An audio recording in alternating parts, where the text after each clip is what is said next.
पूतना का एक भाई था जिसका नाम था तृणावत। ये चक्रवात के रूप में आया और भगवान ने इसका भी उद्धार किया। इसका एक विमात भाई था सक्टासुर। सकट में बैठ गया। कन्हैया का जहां पालना पड़ा था तो पूरी लड़िया, बैलगाड़ी आप लोगों ने देखी, तो देखी होगी, तो वो बैलगाड़ी उसको लड़िया भी कहते हैं। तो भगवान पालने में लेटे हुए थे और वो लड़िया सकट ऊपर आ गया और वह पूरी गाड़ी भगवान की ओर झुकाने लगे। तो भगवान ने अपने चरणों की ठोकर से इसका भी उद्धार किया। सुखदेव स्वामी कहते हैं, राजन, इसके बाद भगवान के नामकरण का संस्कार आया। इसके बाद गर्गाचार्य जी ने गौशाला में भगवान का नामकरण संस्कार किया। बुलौवा नहीं लगा। अब बुलौवा क्यों नहीं लगा? बुलौवा इसलिए नहीं लगा कि अगर बुलौवा लग जाएगा तो कंस को पता चल जाएगा। और नाम से रूप की पहचान होती है। नाम से रूप की पहचान होती है। अगर मान लीजिए आप मेरा नाम नहीं जानती हैं तो आप मुझे कैसे बुलाएंगे? तो नाम से रूप की पहचान होती है। तो अभी कंस को पहचान नहीं है, इसलिए गर्गाचार्य ने विचार किया कि हम गौशाला में नामकरण संस्कार करें और एक साथ जोड़कर लोग पहचान जाएंगे। अगर साथ में लोगों को जोड़ेंगे तो कंस तक ये सूचना पहुंच जाएगी। तभी तुलसी बाबा ने लिखा है, नाम रूप दुई ईश उपाधि।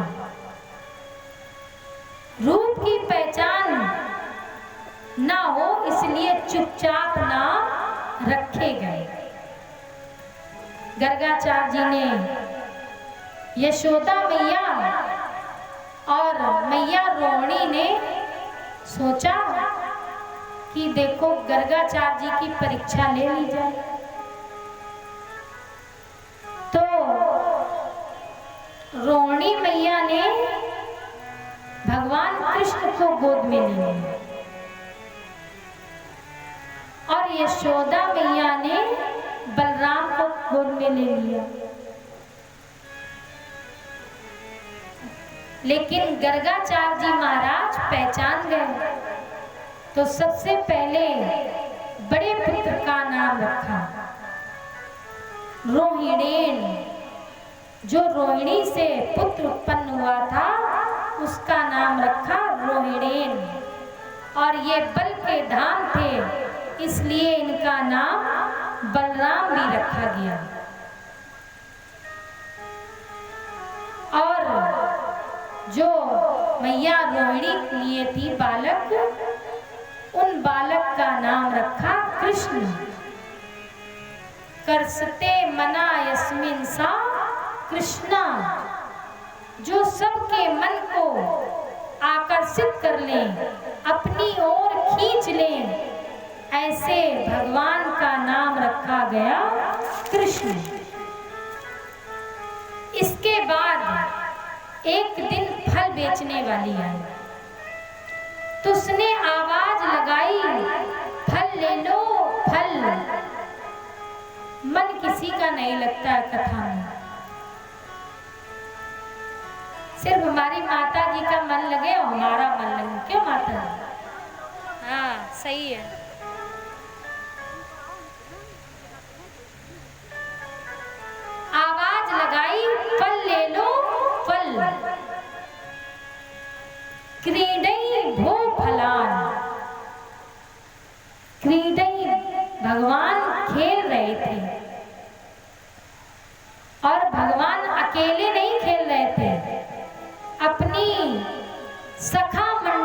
के साथ में भगवान श्री बांके बिहारी खेल रहे थे।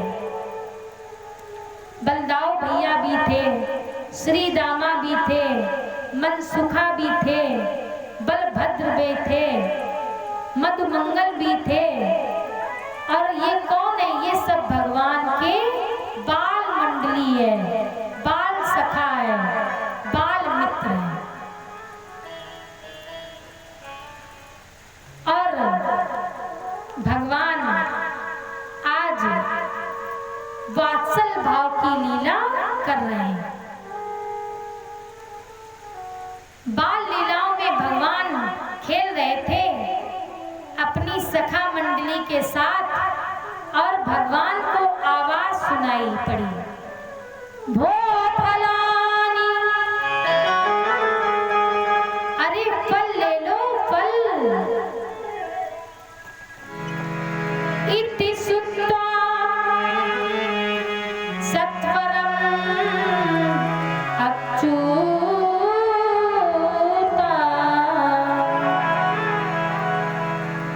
आवाज सहसा आई कि फल ले लो फल।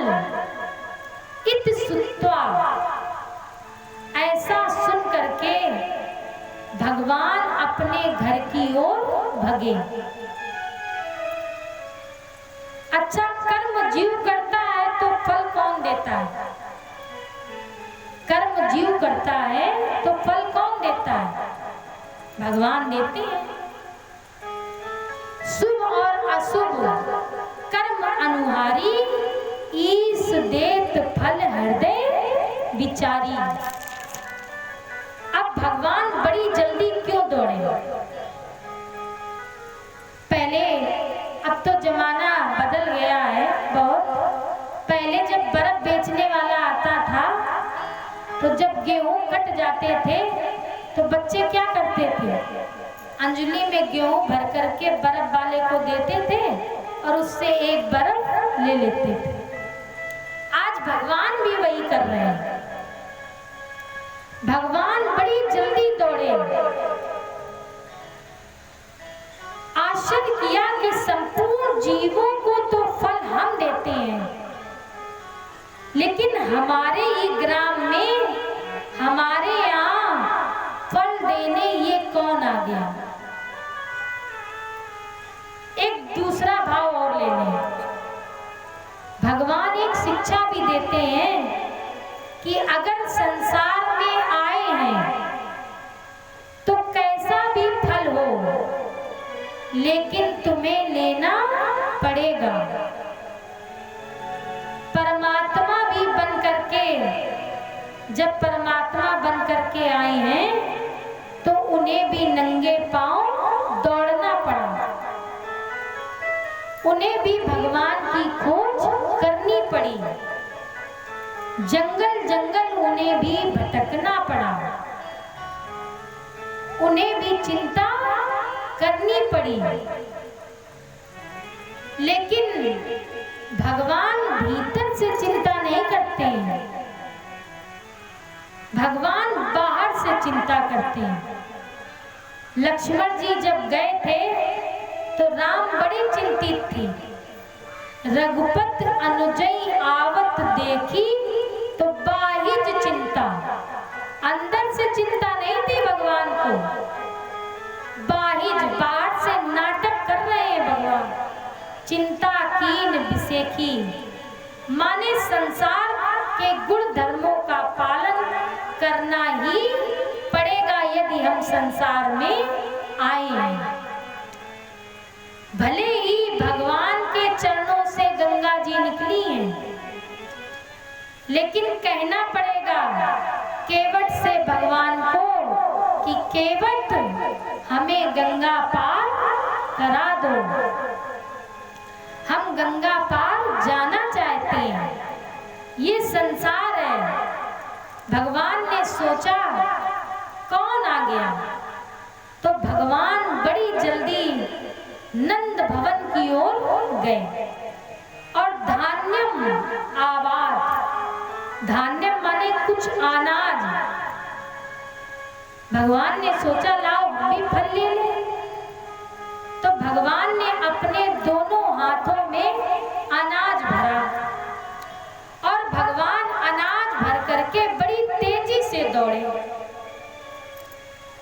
भगवान तेजी से दौड़ने लगे और भगवान दौड़ते दौड़ते उस फल बेचने वाली के पास, भीलनी के पास पहुंच गए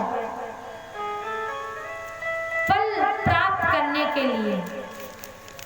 तो भगवान ने प्रयत्न किया, लेकिन फल प्राप्त करने की जल्दी मत कीजिए।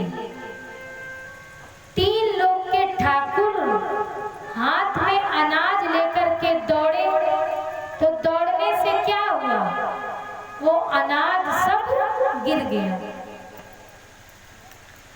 दौड़ करके जब गए तो च्युत धान्य, भगवान के हाथों से सारा अनाज गिर गया, एक भी दाना भगवान के हाथों में नहीं रहा, सब नीचे गिर गया, क्योंकि भगवान तेज दौड़े। कथा में आप लोग बैठे हैं,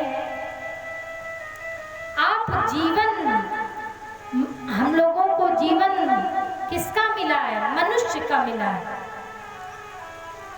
तो हमारे चलने का तरीका बहुत ही अच्छा होना चाहिए। अगर चलने के तरीके में तेजी आ गई, हमारा चलन बिगड़ गया, तभी तो 2 शब्द बने हैं, चाल और चलन। तो अपनी चाल और अपना चलन बहुत ही अच्छा होना चाहिए। और यदि चाल का चलन बिगड़ गया तो कुछ भी हाथ में नहीं आएगा, 2 पल में ही सब खाली हो जाएगा। इसलिए इस कथा से हमें एक शिक्षा लेनी चाहिए कि हमें अपनी चाल और चलन बिल्कुल दुरुस्त रखनी चाहिए। प्यारे, जब भगवान के हाथ खाली हो सकते हैं तो इंसान की क्या गणना करें। इसलिए हमें संभल के चलना चाहिए। एक कवि ने लिखा है, रखो कदम थाम थाम के, कदम रखने के पहले देख लो कि फिसल तो नहीं रहे, चलते हो तो चलते ही रहो। तो कवि ने क्या लिखा है, रखो कदम थाम थाम के, ऐसा ना हो फिसल जाओ, रहो ना किसी काम। तो हमें अपनी चलन बहुत ही दुरुस्त रखनी चाहिए। ये शिक्षा सभी के लिए है, हमारे लिए भी है। जीवन की यात्रा में हमें जल्दी नहीं करनी चाहिए।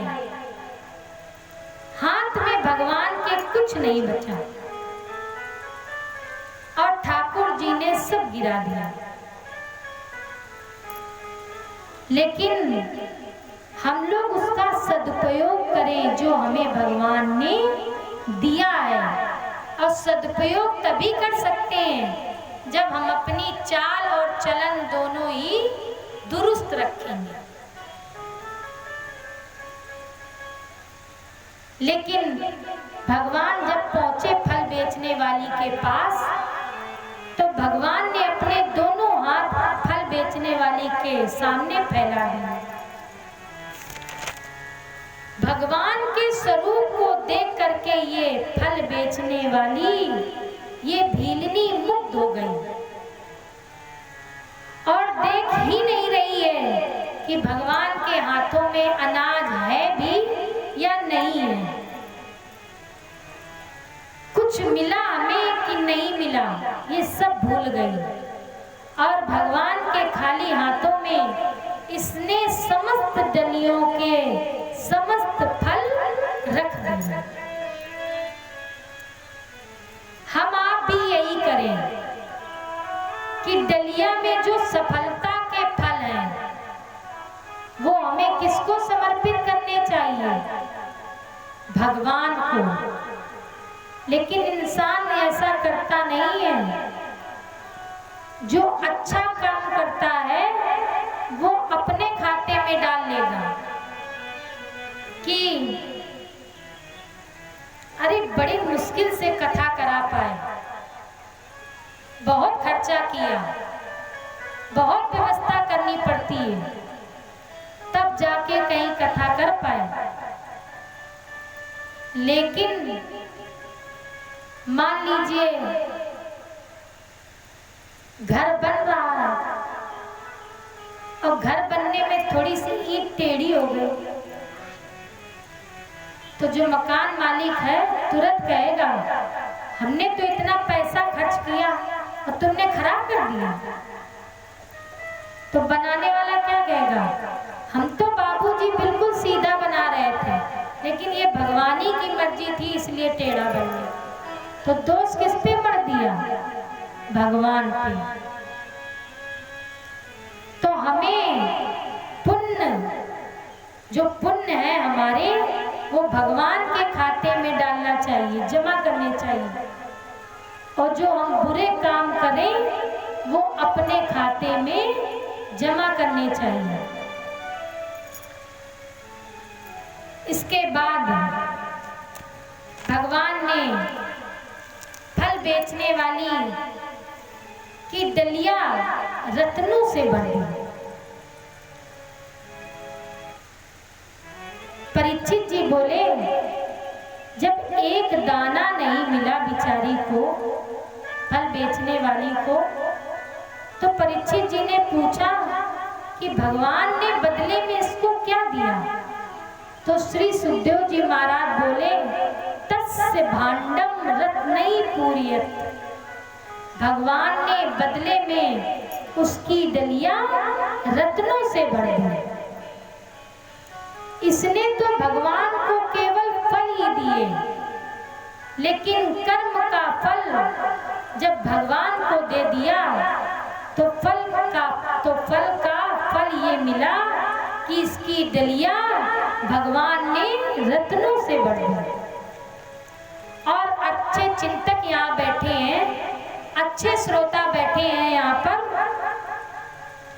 वो समझ लें कि अगर जीव को परमात्मा मिल जाए तो इससे बड़ा उनके लिए कोई भी रतन नहीं है।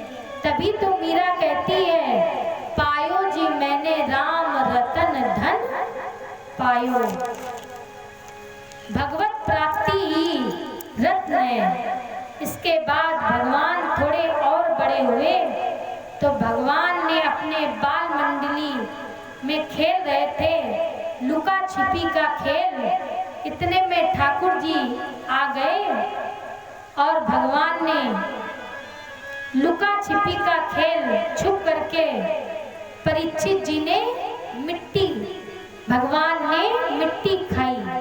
श्री सुखदेव जी महाराज परीक्षित जी को ये सुना रहे हैं। तो